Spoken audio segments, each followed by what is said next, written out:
إن الحمد لله الذي نستعينه ونستغفره ونعوذ بالله من شرور أنفسنا ومن سيئات أعمالنا من يهده الله فلا مضل له ومن يضلل فلا هادي له أشهد أن لا إله إلا الله وحده لا شريك له وأشهد أن سيدنا ونبينا محمدا عبده ورسوله لا نبي بعده. Ibu-ibu, bapak-bapak, para hadirin jamaah salat subuh yang dirahmati Allah Subhanahu wa taala. Puji syukur marilah kita panjatkan kehadirat Allah Subhanahu wa taala karena pada hari ini Allah telah memberikan kesempatan kepada kita untuk memasuki puasa yang ke-26.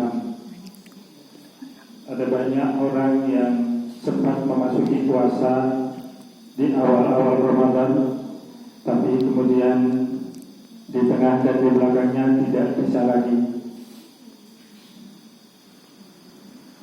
Mungkin karena diberi cobaan sakit atau pindah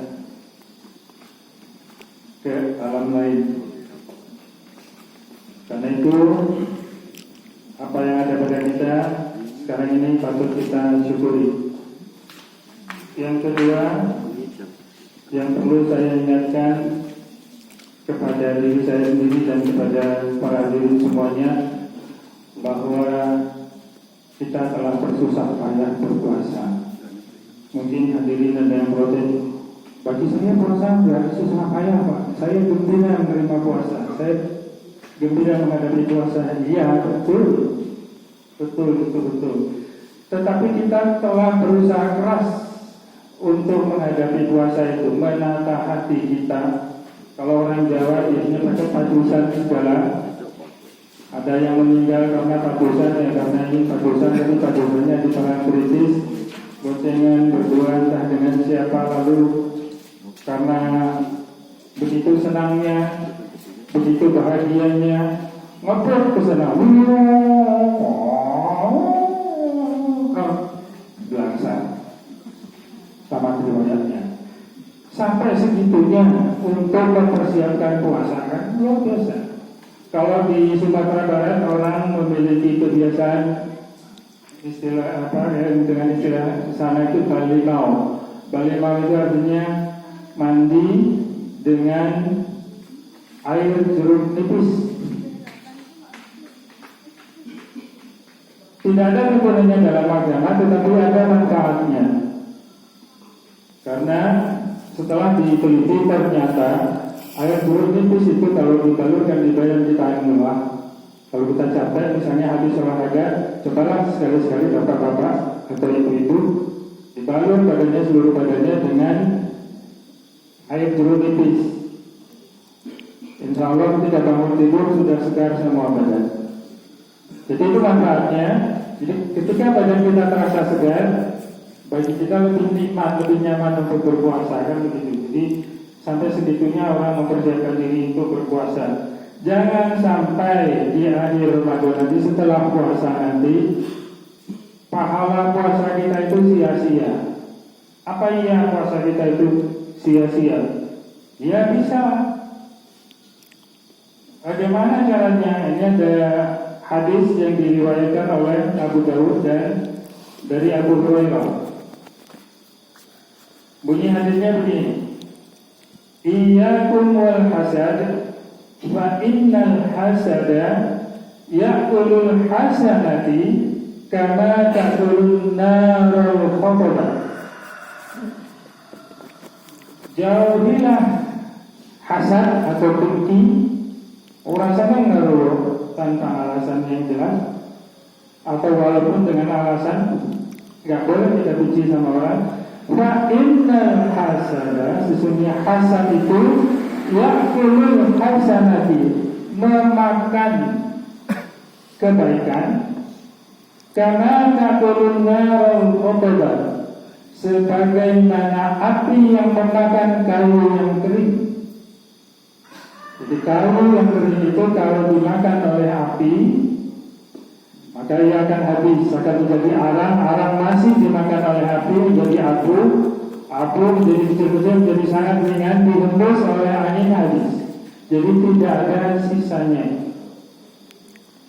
Jadi, perbuatan hasad itu akan menghilangkan kebaikan. Jangan sampai kebaikan puasa itu habis hanya karena sesuatu yang tidak perlu.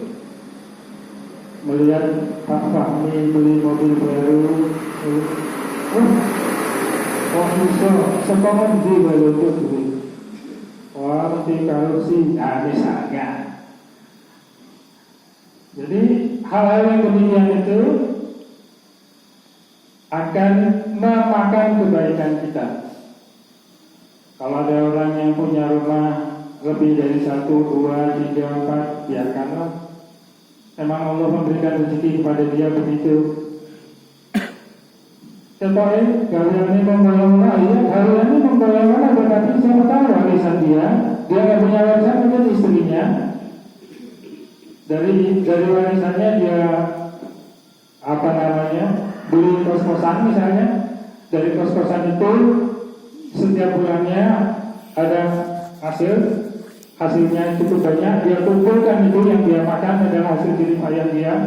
Kalau hasil kos-kosan itu bisa membeli kos-kosan lain atau membeli rumah yang lain, dia saja itu rezeki ini duit. Dan Allah itu tidak akan salah dalam memberikan rezeki kepada kita.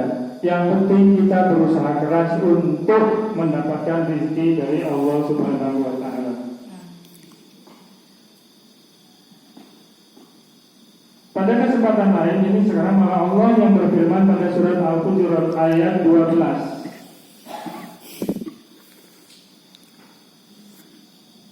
Bunyinya, ya ayyuhalladzina amanu jtanibu katsiran minadh-dhann inna ba'dadh-dhanni itsmun wa la tajassasu wa la yaghtab ba'dukum ba'dha ayuhibbu ahadukum an ya'kula lahma akhihi maytan fakarihtumuh wattaqullaha innallaha tawwabur rahim. Sebagaimana puasa, maka peringatan Allah ini juga dihimbau kepada orang-orang yang beriman. Wahai orang-orang yang beriman, jauhilah kebanyakan buruk sangka atau kecurigaan pada orang. Jangan suka curiga-curiga, karena sebagian dari prasangka-prasangka itu adalah dosa. Dan ketika kita berprasangka itu salah, maka itu akan menimbulkan dosa, dan dosa itu akan memakan kebaikan kita.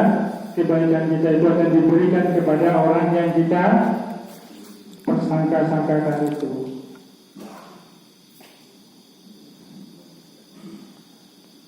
Dan janganlah mencari-cari keburukan orang lain. Jangan menggunjingkan satu sama lain.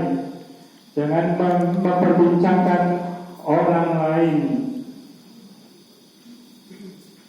Orang-orang yang suka melakukan ketiganya itu diumpamakan oleh Allah seperti orang yang suka memakan daging bangkai saudaranya sendiri. Jadi sesama manusia sudah mati ya berdoloro, itu bangkainya, mayatnya dimakan. Kita membayangkan saja jijinya setengah mati.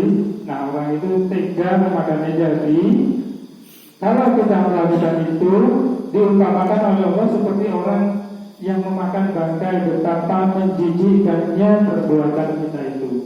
Nah, karena itu marilah sama-sama kita jauhi. Jadi bukan bapak-bapak dan ibu-ibu saja, saya juga sangat berpotensi untuk mempergunjingkan orang lain, sangat berpotensi untuk berprasangka. Itu siapa saja, selama namanya manusia pasti punya potensi itu. Marilah kita jauhi, baik selama puasa ini maupun sesudah puasa nanti.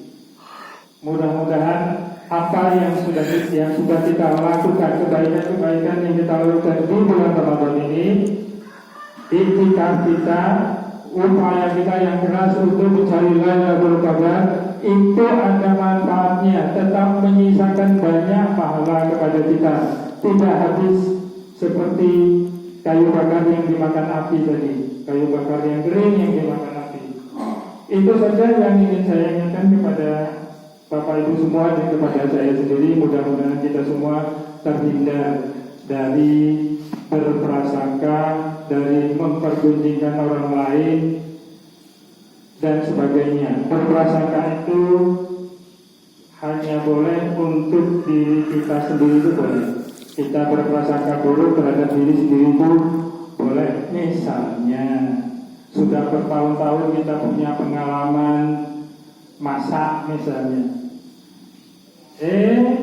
menjelang matang atau ketika sudah matang tetap kita ambil, kita cicipi. Itu karena kita berprasangka, jangan-jangan tadi belum saya kasih garam, jangan-jangan nanti garamnya tadi kedodoran misalnya, jangan-jangan kurang lembab dan sebagainya. Itu baik, boleh prasangka yang seperti itu. Tetapi berprasangka terhadap orang lain yang buruk itu tidak boleh. Yang boleh hanyalah berprasangka baik. Itu saja. Billahi taufiq wal hidayah. Assalamualaikum warahmatullahi wabarakatuh.